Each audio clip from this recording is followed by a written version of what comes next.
Hi everyone, so we are starting on sustenance. We have been working on mastery from the Brain Warrior's Way. So mastery, the M in mastery we covered, which is mindset. A is assessment, so we went through our numbers and why they're important. Now we're on sustenance, so you need to dig in and kick back, just relax, because this is going to take a while. In fact, more than a quarter of the book of Brain Warrior's Way is about food.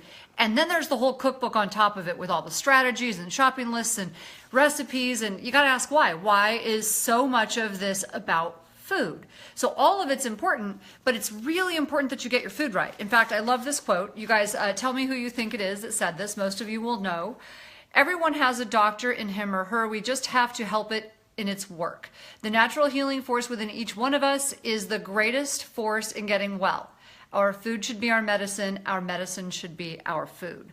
So really important. That was written a very long time ago. If I say how long, you will know who it is.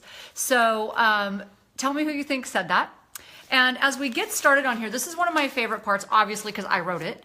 And my husband, we both live this. We do this together. It's so much fun because it's important when it comes to brain health. It's important when it comes to your entire health.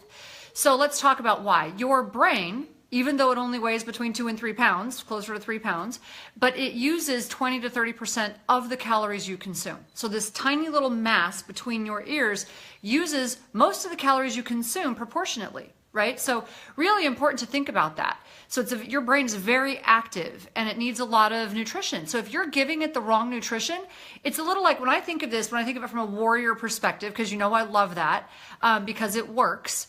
So if I'm thinking about winning a war, okay, for my health or my finances or anything really, right? So my family, whatever it is I'm trying to do, and I'm thinking about winning a war and I want to win something. If I think of my brain as being my best asset and I'm giving my brain faulty intelligence in the form of food, well, then I'm sabotaging myself. Right? So if I'm giving my brain food, it uses 20 to 30% of my calories, but I'm not giving it fuel that's going to help me win this war, I'm actually sabotaging myself. So there's a couple things here. You have to know what it is that will help you win this war. That's the most important thing.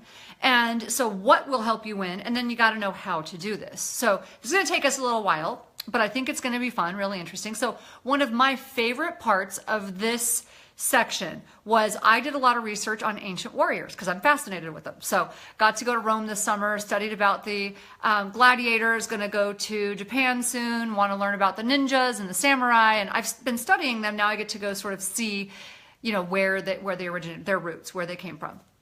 So I love this. But here's the reality. You can't exercise or supplement your way out of a bad diet. People keep thinking, well, if I exercise more or I just take supplements, but you can't, because when you don't eat right, you're actually increasing inflammation. It doesn't work like that. So you're just sabotaging yourself. You're not giving your brain what it needs. You're jacking up your blood sugar. You're jacking up your insulin. You're increasing inflammation. You can't exercise or supplement your way out of a bad diet. So that's why this is really important to understand. So,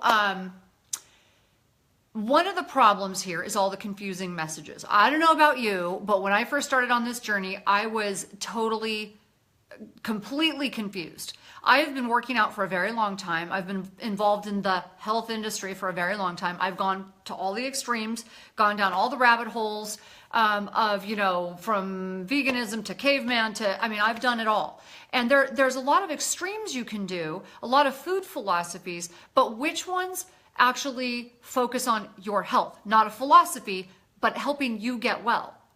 And that's what's really confusing, because guess what? Vegan is not synonymous with health. Neither is caveman. Neither are any of these words are not synonymous with health. Gluten-free, oh my gosh, go read the back of a gluten-free label for most foods and they're terrible. They're loaded with starch and sugar and all sorts of things. A lot of vegan foods loaded with sugar. So raw foods often loaded with sugar. It's not the label or the philosophy that matters. It is the food itself. You have to know what you're putting in your body. Okay, so don't buy into someone's philosophy, because it's the job of advertisers, it's the job of marketers to make it appealing to you, whether it's healthy or not. They put those words on there because they know they sell and they're trendy. So that's why we have to actually know what we're doing when we do this. So I get a little frustrated about these messages, the plant, the plants, the vegans versus the cavemen. And I've often said, I've seen them fight, and this is true. I have seen them fight more, even in some of my lectures. I've seen them fight more vehemently about food and their food philosophy than about politics or religion. I don't know about you, but that seems a little crazy to me, because really this is about your health. Let's focus on what's good for you. And here's the truth. I have doctors that are friends of mine that are mentors. Some are vegan, some are cavemen. And guess what? They both get people well, because they're getting people off of the processed foods. They're getting them to read labels. They're getting them to exercise, to sleep better. They're getting their hormones balanced. So it's like we're getting them away from the bad foods. Not everybody does well on a vegan diet, and not everybody does well on a caveman diet. I am not interested in the food philosophy. You guys are going to send me a bunch of hate mail. I already know that. I've done this for a long time. I don't really care. Okay, so let's just get that out there. I don't care, because I don't care about food philosophies. I care about your health, helping you optimize it. Now, if it's your philosophy, okay. If your philosophy and it's your values that you really want to or need to eat a certain way, that's okay. If that's okay, then we're just going to help you optimize that and do well with it. So, your body needs what it needs. That's what I want you to focus on. So that's why we did spend so much time on your numbers, is because your body needs what it needs. So I've got a little visitor here. Aslan, lay down. My dog is like running around. Lay down. Down. So just remember that your body needs what it needs, and focus on your important numbers. So no fancy labels. We need to get away from the fancy labels, the trendy philosophies, and focus on the health. So why do I really like ancient warriors? Because I like to think about the way we ate before all of this fancy processing actually existed, right? So if you really think about that, before we had, mass trucking, mass storage, mass farming, all of this stuff, we ate in a very simple way. We caught it, we ate it, right? We picked it, we ate it. And so we couldn't store massive amounts of fruit where you just ate massive, fruit's good if you're not eating a ton of it or juicing it and getting these big boluses of sugar. And processing food is what ruins it. So if you're eating food that you're getting that day, it's fresh food, farm to table, then it's going to be a lot better for you. So that's why I really like to focus on that.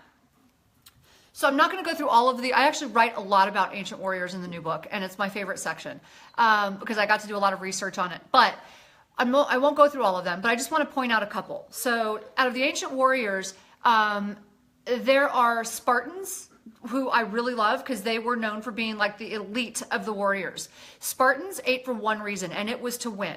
They believed overindulgence of any kind was weakness, and they weren't kidding. They even watered down wine. They ate they didn't believe in overindulgence in any way. Even exercise. Anyone who didn't exercise, like training, was really serious for them. So really love the Spartans in that way. The Sarmatians were another warrior. They're really interesting. They were the female warriors, believed to be the offspring of Amazon, the Amazon warriors. So some people think they were a myth, and yet actually Hippocrates wrote about them.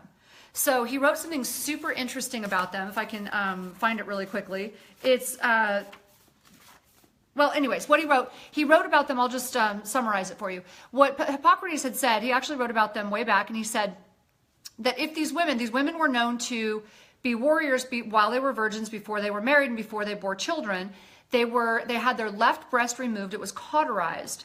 And if they were known to survive the infection that was likely to follow, and they trained like they did, then they were thought to be almost superhuman. And they lived on fermented foods, like sheep's and goat's milk, seafood, a lot of vegetables. And so, I mean, think about what I'm saying though. Fermented foods, sheep's and goat's milk, and a lot of vegetables, and yeah, they ate a lot of meat.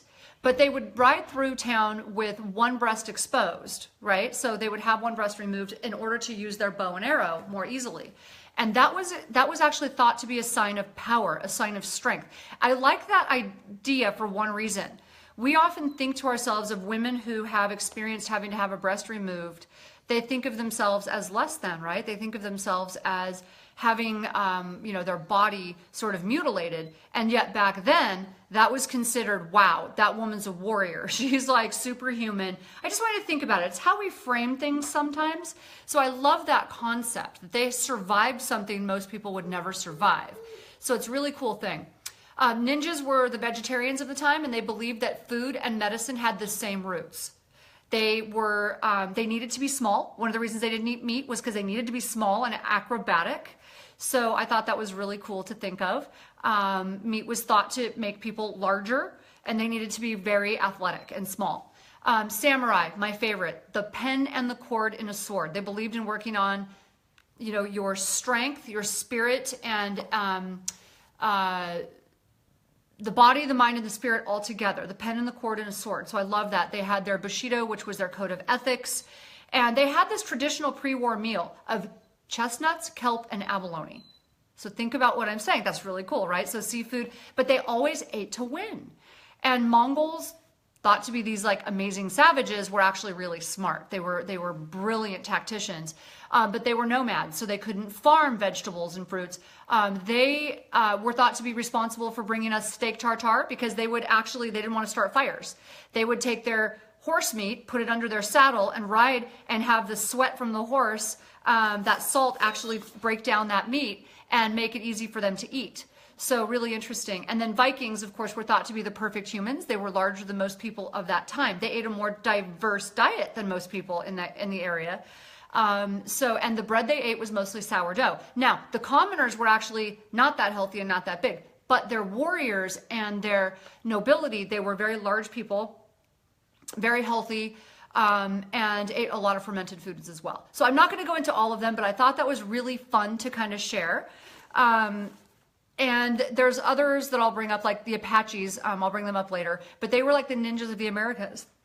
The one thing I want to say about them, they were very healthy. They were hunter-gatherers, and they did not eat things that ate. So they believed that you had to eat clean food. In other words, they did eat meat, but they thought that you ate whatever the animal ate. So they wouldn't eat squirmy creatures or animals that ate other animals. So they ate things like deer or mule, but they wouldn't eat fish or squirmy creatures. So very interesting.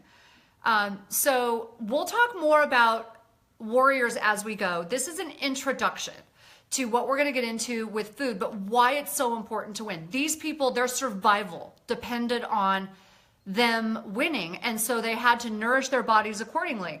And I hate to tell you this, but guess what? So does yours. So financially, you depend on it. If you want to stick around for your kids and not be a burden, it depends. You are dependent on what you nourish your body with. Think about that. How you think, how you react, the decisions you make. It matters what you feed your brain and your body. So we're going to spend a lot of time on this. I just wanted to give you that introduction as we go into food. And then we're going to do a lot of strategies coming up this next week. So stick with me. Hope you guys are having a great weekend. And if you don't have the book, it's The Brain Warrior's Way. And if you want to read about some of the ancient warriors, it's my favorite part of the book. So take care and let me know who you think wrote that first quote. Okay, bye-bye.